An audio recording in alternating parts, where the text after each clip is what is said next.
19 नवंबर को जब प्रधानमंत्री ने माफी मांगी और भावुकता के साथ कृषि कानून वापस लेने की बात कही तो लगा कि अब आंदोलन खत्म हो जाएगा, किसान अपने अपने घर लौट जाएंगे। लेकिन ऐसा होता दिख नहीं रहा। संयुक्त किसान मोर्चा ने अपनी मांगे सरकार के सामने रख दी हैं और उनमें से एक दो मांगे ऐसी हैं जिनको मानना सरकार के लिए आसान नहीं होगा। क्या है ये मांगे, आइए देखते हैं। पहली तो वही है किसानों को एमएसपी का कानूनी हक देने वाली। दूसरी मांग, किसान चाहते हैं कि सरकार विद्युत अधिनियम संशोधन विधेयक 2020-21 का ड्राफ्ट वापस ले।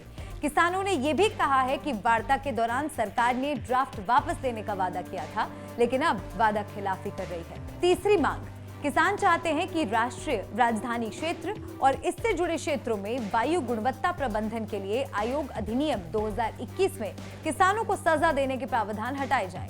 ये पराली जलाने के मामले में है। किसान चाहते हैं कि पराली जलाने वाले किसानों को सजा का प्रावधान ना रहे। ये प्रावधान भी सरकार हटा सकती है, कोई बड़ा मसला नहीं है। चौथी मांग, संयुक्त किसान मोर्चा कहता है कि आंदोलन के दौरान जितने भी किसानों पर केस दर्ज हुए वो वापस हो।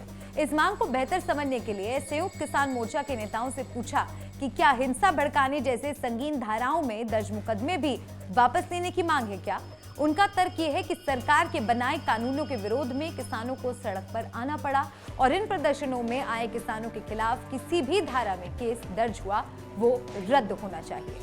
पांचवी मांग में किसानों ने लिखा, लखीमपुर खीरी हत्याकांड के सूत्रधार और सेक्शन 120B के अभियुक्त अजय मिश्रा टेनी आज भी खुले घूम रहे हैं और आपके मंत्रिमंडल में मंत्री बने हुए हैं। वो आपके और अन्य वरिष्ठ मंत्रियों के साथ मंच पर भी दिख रहे हैं। उन्हें बर्खास्त और गिरफ्तार किया जाए। तो कुल मिलाकर 5 मांगे मांगने में सरकार को ज्यादा जहमत नहीं करनी पड़ेगी, लेकिन पेच फंस रहा है एमएसपी के मामले में। एमएसपी का कानूनी अधिकार देने में सरकार को दिक्कत क्या है, ये समझने के लिए पहले एमएसपी की पूरी अवधारणा समझना जरूरी है। इसके लिए हमें नेहरू जी और शास्त्री जी के दौर में चलना पड़ेगा। 1 अगस्त 1964 को शास्त्री के सचिव LK झा की अध्यक्षता में एक कमेटी बनाई गई। 24 सितंबर 1964 को इस कमेटी ने अपनी रिपोर्ट सौंप दी। समाधान के तौर पर एग्रीकल्चर प्राइसेस कमीशन बनाया गया, जिसका नाम बदलकर 1985 में commission for agriculture cost and prices कर दिया गया था। तो इस कमीशन के जरिए लाल बहादुर शास्त्री सरकार ने तय किया था कि सरकार अनाज की एक कीमत तय करेगी, ताकि अगर बाजार में कीमत गिरती है तो सरकार उस तय कीमत पर किसानों से अनाज खरीदेगी। इसी कीमत को न्यूनतम समर्थन मूल्य या एमएसपी के तौर में जाना जाता है। अब एमएसपी पर किसानों का इतना जोर क्यों होता है, ये एक उदाहरण से समझिए।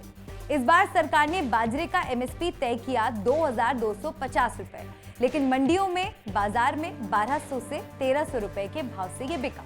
अब आप सोचिए कि अगर हरियाणा या पंजाब के किसी किसान ने एमएसपी पर बाजरा बेचा तो 1 क्विंटल का भाव मिला 2250 रुपए और उतनी ही मेहनत और लागत से उगाए बाजरे को कोई किसान एमएसपी पर नहीं बेच पाता है, उसे प्रति क्विंटल 1000 रुपए कम मिलते हैं।